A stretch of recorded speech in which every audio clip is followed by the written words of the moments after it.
Et il y a dans la magistrature française la volonté de faire tomber les hommes d'État les plus... une haine des hommes politiques qui résistent au gouvernement des juges. C'était le cas de Pasqua. Parce que je rappellerai aussi à la magistrature française que insinuer qu'un homme a fait exécuter quelqu'un, ce qui est terrible, hein, commanditer un assassinat, hein, on est en cours d'assises quand même. Hein. Il faudrait quand même pas trop déconner parce que je croyais que tout homme était innocent jusqu'à ce que la culpabilité soit prouvée.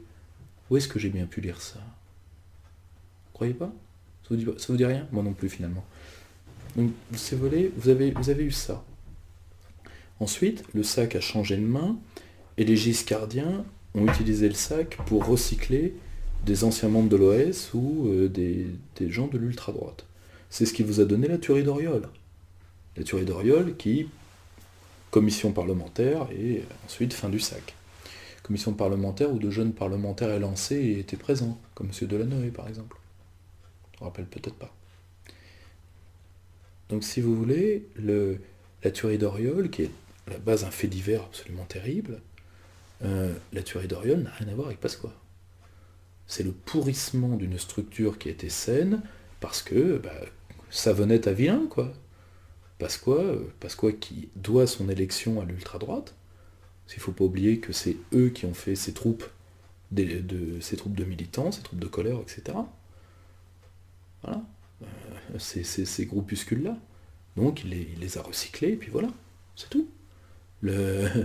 Donc, ensuite, il y a le fait que Pasqua était un ministre sérieux de l'Intérieur. C'est le seul qu'on ait eu, à mon avis, un des seuls qu'on ait eu depuis les années 90. Un des seuls.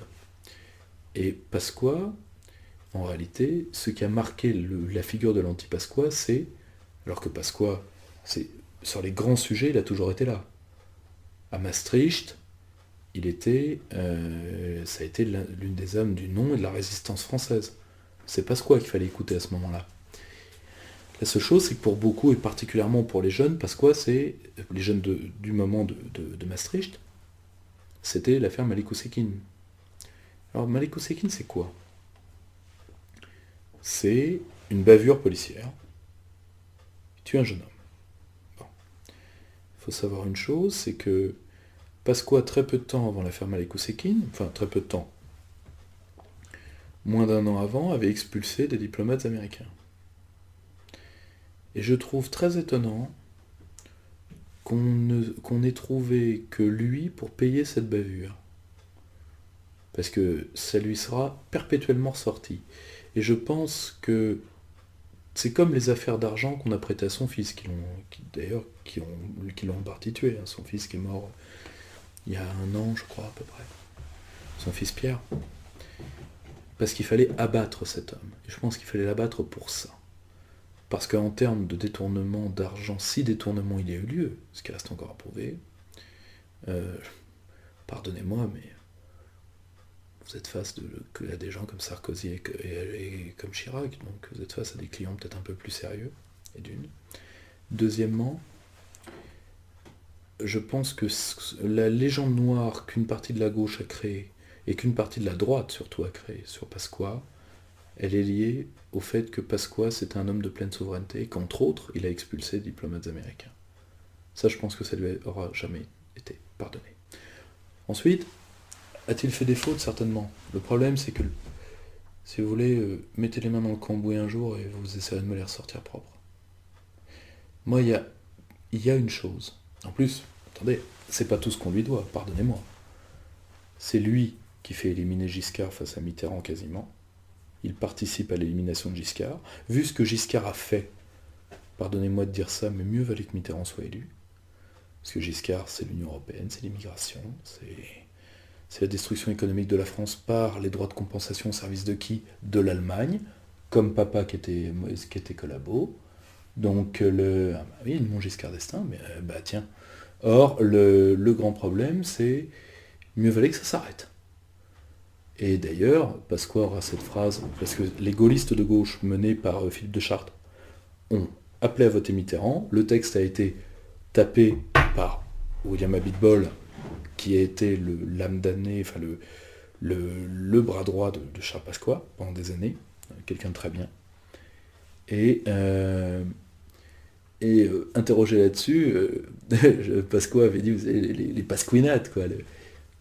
Oui, ce sont mes équipes, ce sont pas mes employés. Il forçait le respect. Pourquoi? Parce que Pasqua, je vais vous dire ce que c'est à mes yeux. C'est un beau voyou. Et ce qui faisait du droit et du travers, ouais. Quand on est souverain, on fait le droit et le travers. Quand la politique est saisie par le droit, très bien. Vous la voulez? Très bien. Prenez l'Union Européenne, vous êtes servi. Ça, c'est le totalitarisme, ça. Quand du vivant est réduit à la règle, c'est le totalitarisme, ça. Alors Pasqua, il faisait du droit et du travers, oui, mais c'était un beau voyou. C'est-à-dire celui qui ne laissera jamais la dernière tranchée. Jamais. Un type d'homme d'exception, un type d'homme qui nous manquera ensuite, à mon sens.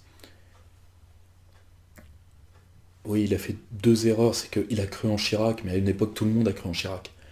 En réalité, les 2 choses qui ont pourri le plus Chirac, outre sa faiblesse, parce que c'était un homme, Marie-France Garot avait tout dit, on le croit du marbre dont on fait les statues, en réalité il a de la faïence dont on fait les bidets, et c'est vrai. C'est Chaudron de Courcelles, donc Bernadette, une bourgeoise dans toute l'horreur que ça peut vouloir dire, et qu'il l'a européanisé, par exemple qu'il l'a fait prendre le pli de Balladur. Vous savez, Balladur, le mauvais côté de l'Arménie, Balladurian. Selon que vous commencerez l'Arménie par Balladur ou par Aznavour, vous les adorez ou vous les détesterez. Mais heureusement, j'avais écouté Aznavour avant. Mais Balladur est vraiment parmi ce qui arrivait de pire à la France ces 60 dernières années. C'est une saloperie hors du commun, Balladur. Je vous demande de vous arrêter. Alors, il y a eu une faute, par contre, de Pasqua. C'est d'accepter que Balladur... ça, je vous renvoie aux recherches du journaliste Jean-Louis Zambert. C'est d'accepter que Balladur négocie avec les terroristes, et particulièrement avec l'organisation terroriste qui donnera naissance à Narda. Pourquoi? Pour éviter, entre autres, des déferlements d'attentats en France. Nous avons fait une erreur à ce niveau-là. Nous avons fait une véritable erreur, et ça, Pasqua n'aurait pas dû l'accepter, c'est vrai. Parce que c'est le continuum qui nous a menés jusqu'à les soutenir en Syrie. Ça a commencé là, par une décision qui était marquée de ce que Balladur a toujours été, c'est-à-dire un lâche. Pasqua d'ailleurs avait bien senti Balladur, bien senti ce qu'il était. Donc voilà, si vous voulez, je pense que oui, il y a évidemment des choses à mettre au passif de Charles Pasqua. Mais c'était l'un des derniers, avec Philippe Séguin, des derniers patriotes français. Je ferai juste une dernière incidente, si ça vous dérange pas. Pendant longtemps, chez les gaullistes, moi j'entendais dire, oui, mais vous arriviez quelque part, vous étiez séguiniste, tout le monde souriait, vous étiez pasquoyen, voilà, autant dire, j'ai le sida qui en veut, quoi. En réalité, les deux vont de pair. Parce que, à la bonhomie d'un homme comme Séguin, il fallait aussi un maître d'œuvre, un homme d'appareil, un homme qui se salit les mains. Et ça, c'était Pasqua. Or, je pense que opposer ces 2 traditions du gaullisme, c'est-à-dire gaullisme conservateur et gaullisme social, qui est un vieux débat, en tout cas dans mon école idéologique, est inutile. Parce que l'un ne peut pas aller sans l'autre. Or, Pasqua aurait pu, dans tous les procès, les horribles choses qu'on lui a fait pour abattre son fils, entre autres. Et ça, pour une fois, j'ai l'air du bien dans Guénon.